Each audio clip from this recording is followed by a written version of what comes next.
what is it that you can tell us? I mean, there's so many different types of cancers that come here, and we are not all lined up taking the same thing.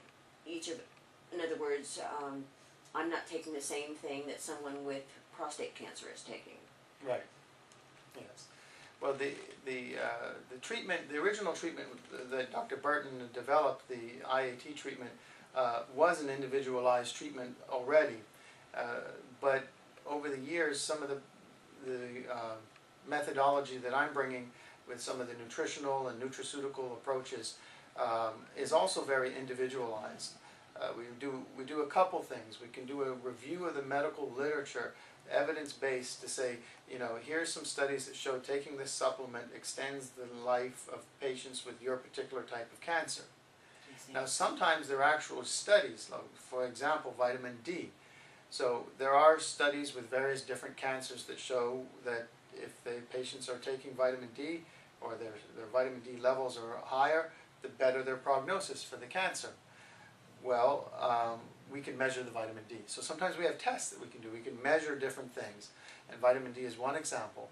But there's also now a whole host of different tests that we are starting to offer that look at the way that the cancer behaves. So we can look at the genetics of the cancer. We can look at different tumor markers that tell us about the cancer. So, for example, the metalloproteinase enzyme that is produced by cancers, that metalloproteinase enzyme imparts an ability for the cancer to invade surrounding tissues.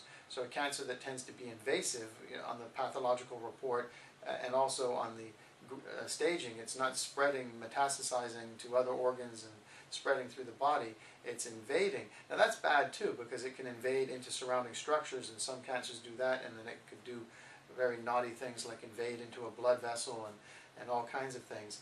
So we don't want that to happen, but there's interventions that we can take to downregulate the metalloproteinase, and we can measure the metalloproteinase levels. So we can do some personalized treatments based on that. And then we can look at things, one of the enzymes that's a marker for the metastatic potential of the cancer, PHI, phosphorus-hexosuccinylase.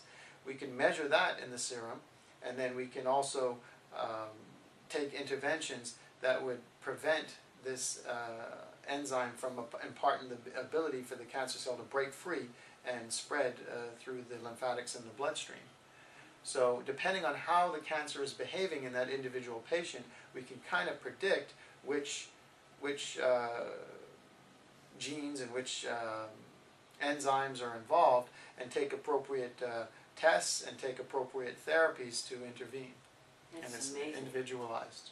Yeah, that's absolutely amazing. And there's more examples, but each patient is individualized. But those are just two that I bring up because, in a conceptual basis, anyone who's watching that understands and knows about cancer personally, or in their family or themselves, knows how these cancers can behave and how they can be invasive, or they can be metastatic, or sometimes both.